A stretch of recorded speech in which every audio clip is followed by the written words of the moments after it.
Now, there is a latest eruption by Donald Trump, a Twitter war that has started because of something Rich Lowry said about Donald Trump on Fox News tonight. Let's first of all take a look at what Rich Lowry said. Trump obviously attacks everyone, but she's become a much bigger target. And I think part of what's going on here is that last debate. Let's be honest. Carly cut his balls off with the precision of a surgeon, and he knows it.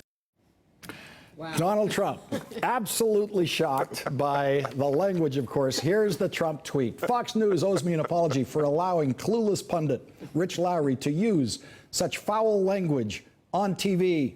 Unheard of. It is unheard of, Maria Teresa, except by the host of Morning Joe, who used the same word in the same recently. I personally have only used that word in coverage of the Tom Brady scandal. I haven't used it in any other way.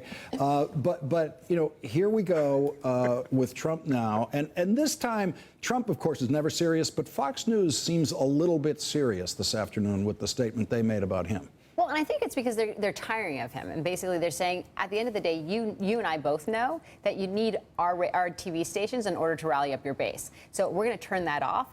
Good luck with you, because at the end of the day, that's one of the reasons why Trump is saying he will go back on, because the only megaphone he has to rally up his base is through Fox News. Another tweet by Donald Trump about this. Incompetent Rich Lowry lost it on Fox News. He should not be allowed on TV, and the FCC should fine him.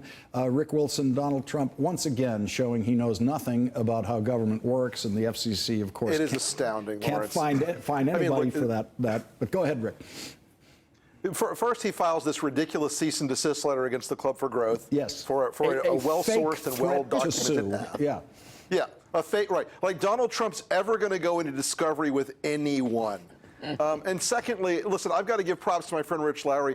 I thought I had set a pretty high bar by calling Donald Trump an epic douche canoe, but Rich has really moved it up. I've really got to step up my game now. No, not on this show. No, this is a family show, Rick. But no, listen, I mean, you and other Republicans are obviously hitting very, very high frustration points with this Trump campaign, as Rich Lowry demonstrated tonight.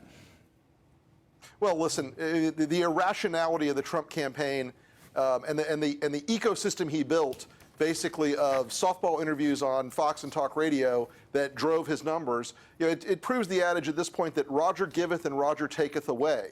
And I think that we've reached a point now where the shenanigans and the name calling and the temper tantrums like a tween girl from Donald Trump have reached the point where the Fox folks aren't going to be. Let me tell you, that's not fair to tween girls. Yeah, that is not fair to tween girls. No, you're probably right. That's not fair to tween girls. No.